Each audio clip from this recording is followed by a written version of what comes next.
Yo, what's good, y'all? Back with another one. Just sitting around chilling and shit.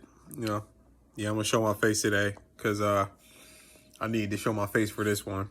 But before I get into my subject about the 49ers, I wanted to pay my respects for Damar Hamlin. Like, praying for you, brother. Like, real shit, man. Like, I'm dead ass serious about that.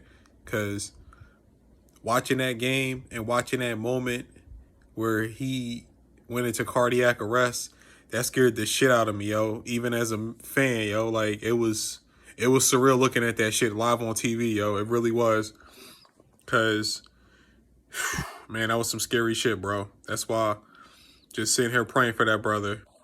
They said that he's improving.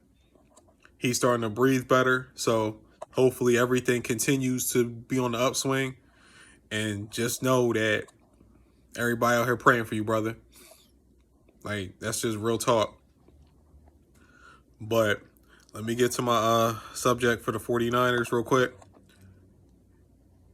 That game against the Raiders, I ain't gonna lie, I didn't really preview that game that much because the Raiders have been probably one of the biggest disappointments in the NFL this year. So I didn't expect much. I ain't gonna cap.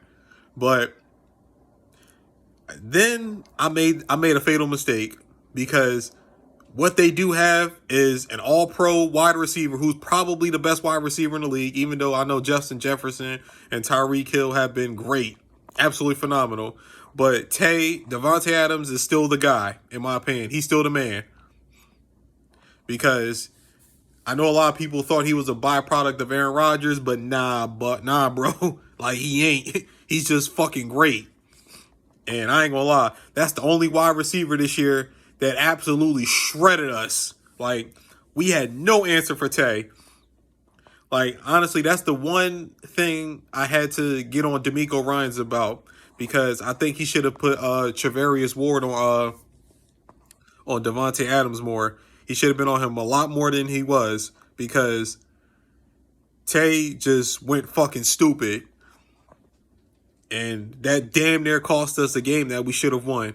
But my biggest takeaway from that game is not even the defense, because, I mean, the defense has been great for fucking 8 weeks in a row.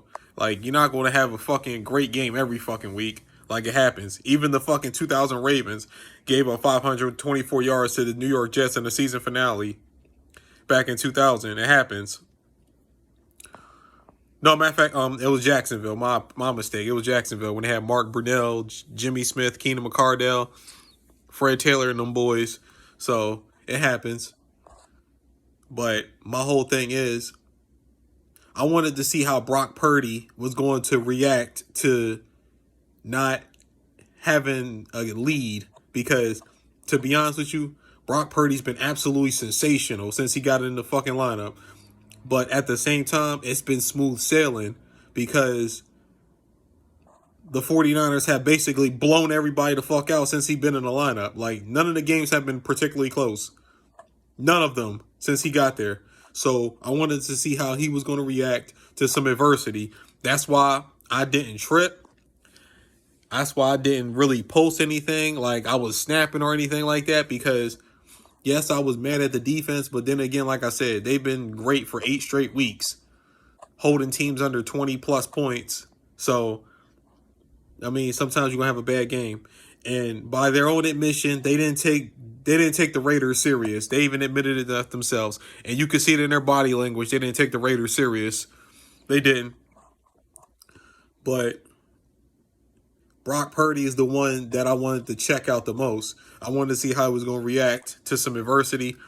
And I'm going to be honest with y'all, he passed with flying colors, because that was some damn adversity. You on the road in a fucking hostile environment. It's a rivalry game. Yes, the 49ers and Raiders are still rivals, because the fan bases hate each other with a passion. Shit, my fucking brother is a fucking Raiders fan. He still talks shit to this day, even though the Raiders haven't done a motherfucking thing in 20-something years. But that's a different conversation for another day. But the bottom line is, Brock Purdy passed with flying colors, because I wanted to see how he was going to react to some adversity and being down and not having the fucking game be smooth sailing, because like I said, it's been nothing but smooth sailing for Brock Purdy since he got in the lineup, because the 49ers been watching everybody. But he threw some dimes, especially to Brandon Ayuk. Man, I ain't gonna lie, man. Brandon Ayuk is stepping the fuck up since Debo went down. George Kittle's been stepping the fuck up since Debo went down. Christian McCaffrey, Ray McLeod, Jawan Jennings, everybody has been putting their hand in the cookie jar. Like, I appreciate what the fuck they've done, man. Because at the end of the day, losing Debo is not easy, man. Because last year when we lost Debo, the 2 games that he missed, we lost both of those games. Like, because the offense was dramatically different without him. Now I think Kyle has learned to play without Debo if we need to. So that's why that was a big statement on Sunday, even though the game was way closer than it should have been. But the 49ers showed me something that day, man. They showed me something major. As far as the Cardinals game, the Cardinals suck. I ain't really into that. I'm waiting for the playoffs. I want to see who we're going to face in the postseason. But at the end of the day, I'm happy as hell where the 49ers are at. And I'm really starting to like Brock Purdy more and more every fucking week. I'm going to tell you this much. He's better than Jimmy Garoppolo. It is what it is. I know people are going to get mad at me, but it's the truth. From what I've seen with the tape, he's better than Jimmy. It is what it is. It's the truth. But once again, I'm going to send out my prayers to Damar Hamlin. Like, still praying for you, brother. But at the end of the day, as long as you live, that's all that matters to us, man. But I'm going to holler at y'all. Peace.